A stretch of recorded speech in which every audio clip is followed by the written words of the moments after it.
For many young Singaporeans, clubbing and hanging out with friends well into the night are pastimes that they take for granted. But for these two young undertakers, their chosen industry have had a huge impact on their personal lives. Their jobs require many sacrifices on their part.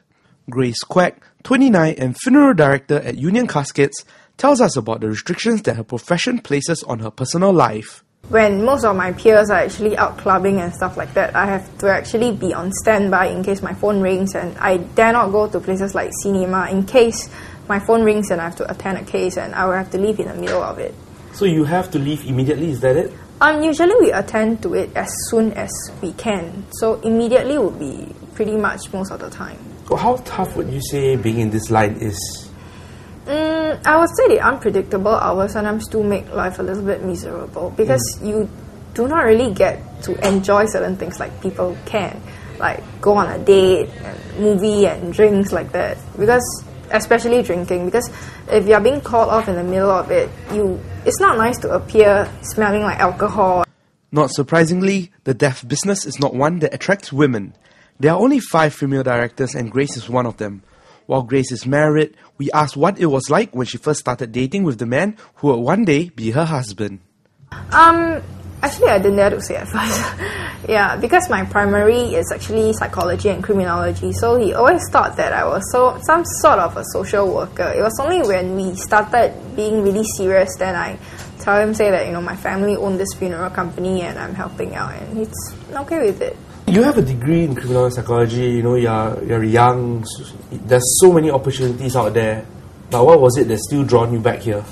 I think it's the family ties and the certain characteristics of this job that can give me a sense of fulfillment whereby other job cannot.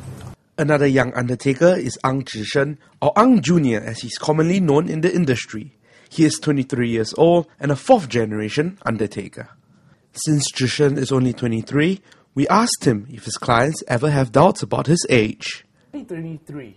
Yep. When you meet clients, right, do you ever get the reaction like, wow, you're so young, can you do it or not? Usually they wouldn't say that when I meet them.